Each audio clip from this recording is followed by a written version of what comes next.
Hey, okay, so another topic is about video games and focus. Video games and focus. Because when you play video games, I think you enter into a state of focus to a certain degree. And I think that this has to do somehow with the difficulty in the video game. I mean, I'm speaking of the types of video games that are most mainstreamly known, video games where difficulty rises as the video game progresses, right? So you start the video game and there's like some sort of tutorial level that's it's easy-ish. And then you get onto more and more difficult levels. The levels themselves get more and more difficult. You often encounter then big encounters with difficult levels, such as bosses. And then these gateways take you to even deeper bosses kind of thing, and bosses. And there's some point at which you reach the end of the game, which is supposedly going to be the most difficult part of the game, the most difficult boss, for example. And the thing then is that when the game gets very difficult, you need to sort of concentrate, right? Especially, I'm speaking of the kind of games where the difficulty requires a time limit. But even if there's no time limit, you're going to have to concentrate. Because if it's like a puzzle game with no time limit, like a point and click, if the point and click puzzles get more and more challenging and thought-provoking, even if there's no time limit and no enemies, you're going to have to concentrate deeper and deeper and deeper as the game goes on, to the point where you're concentrating very, very deeply. And so the game gets you into a state of deep concentration, you could say, right? The way difficulty plays into this, for example, is that, therefore, as the difficulty increases, you increase your concentration. Concentration and the difficulty seem to be going on together. And so the difficulty or the challenge, and therefore the worse things are in some way in the video game, the more difficult they are, the more difficult they become for you, the more your state of the more you are going to sort of concentrate to beat them, you could say, right? And that concentration, I think, is often going to enter you into a state of flow. There are many moments in video games of different kinds where you almost need to enter a state in which you stop thinking precisely. You're just following orders in some way. You're following orders to jump, dodge, run, grab this thing, grab that thing. And there is concentration almost sometimes requires you to not think on things that might be superfluous and to focus on just entirely the things that are necessary for you to beat the puzzle, right? And almost that's what concentration is somehow, just focusing on the necessary things at hand, the things that are necessary for an at-hand situation. But often I think we have a leisurely sort of approach to life, by which I mean regardless of whether you're in difficulties or not,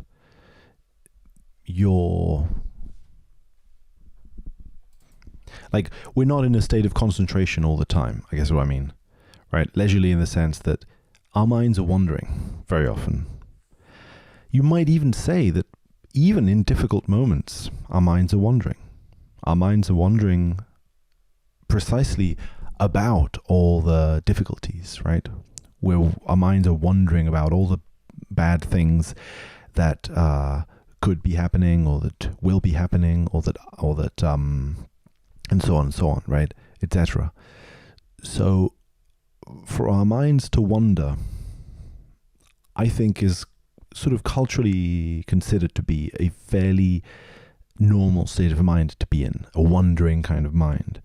High states of concentration, I think we apply to specific moments, specific instances, when you're doing something, how do I say it?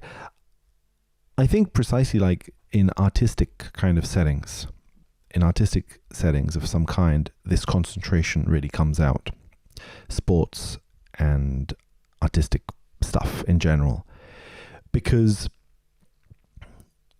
you could say, for example, that you're concentrating very heavily on a job that you don't like. But maybe, I don't know if that's concentration exactly. In a job you don't like, you can end up accumulating the experience necessary for your mind to kind of enter into a sort of a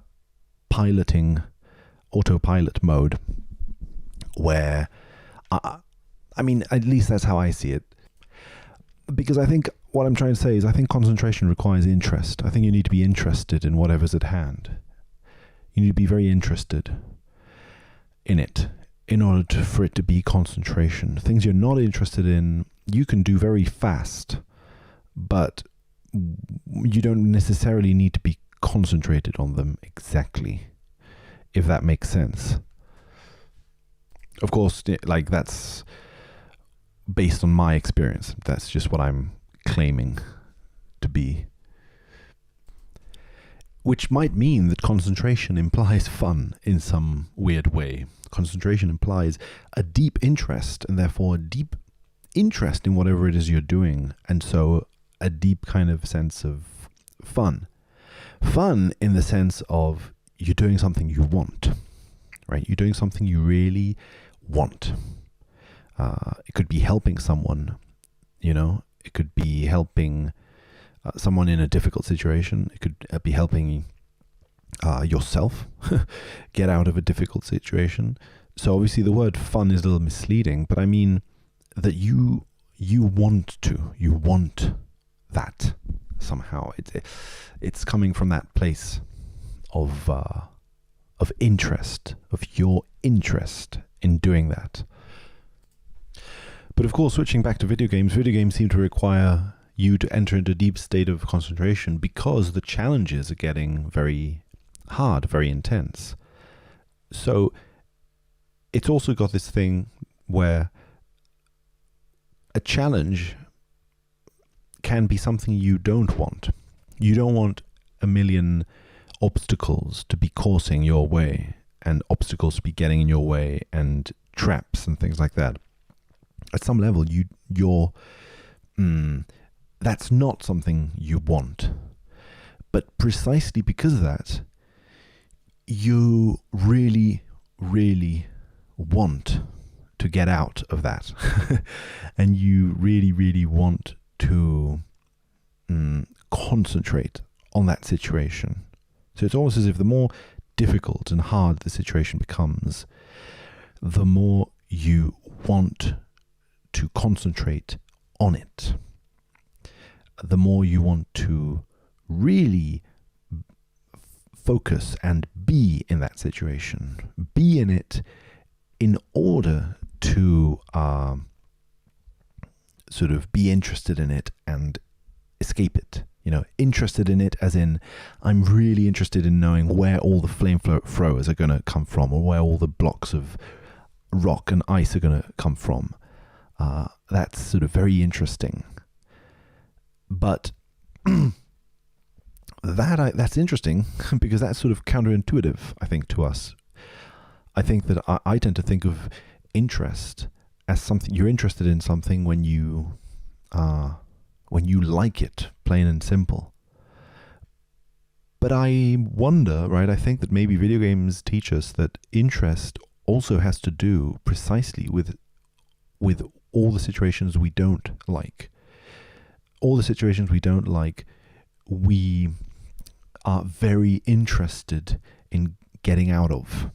And so interest grows as the situation gets more difficult and therefore sort of unwanted, more unwanted, one could say. But why did I associate concentration to video games earlier? I mean, mainly to like video games and art and sports and things like that. Well, I think it's because concentration seems to be something that has something to do with stillness. You need to be still and focused. Focus requires a certain amount of just not moving a lot, not your mind not moving a lot, your body not moving a lot, moving the minimum, the absolute minimum and necessary in order to get you into that state. So that really states of concentration maybe can't emerge unless you're very still and stable. And therefore, in a certainly kind of safe situation. When you're in a safe situation, you can be still. You can watch. Because there's no movements necessary. You don't need to escape from any lions. You don't need to escape from any war stuff, you know. You don't need to run towards anything in order to save yourself. There is a sort of stability in moments of safety, right? And it feels that in moments of safety, we tend to enjoy playing, having fun, doing things we like. In moments of safety, we don't enjoy working on things that we don't want to be working on, doing things that we don't want to be doing, right? So safety has a certain association to pleasure, I think, and fun. And we associate with these moments, I think, moments of art, artistic practice, or just enjoyable play, such as sport would be, and all sorts of other, let's say, you know, religious activities and things of that sort, which rely on concentration, where we are there for the work of art. We're completely present for it, watching it with all of our entirety. You know, we're really there watching it. Or with religious practice, we're completely there with the religious practice, with the meditation or whatever it may be, right? And so on. With every one of these practices, we can be almost in a state of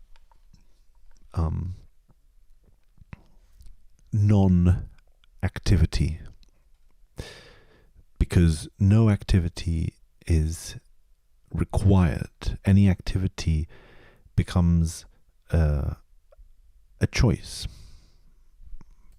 And focus maybe requires a choice, right? A choice that you can make in moments when you're still. So of course there's a very tentative kind of thought. I'm not even sure what I think of it. But I think that maybe there is something to this general idea that concentration and focus are things that come when we want them.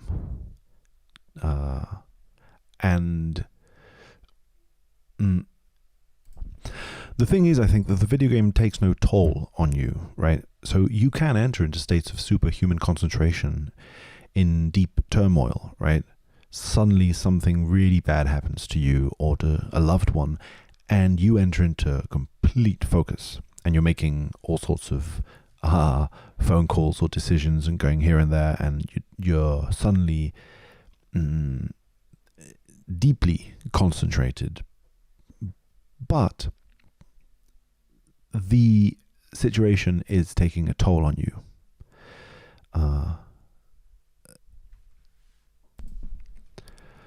So what are we saying exactly? What are we saying about video games? I think we're saying that video games put you into that state without taking a toll on you. And so that the results of that are that they increase your concentration stage by stage by increasing the difficulty, and therefore put you in states of difficulty that simulate the sorts of concentration you would. And basically, the more concentrated you become, the more difficult the video game becomes. And so you enter into a state where at the end you almost don't exist. You don't exist. Your person doesn't exist. You're in a constant state of flow. You become just this thing, so to speak.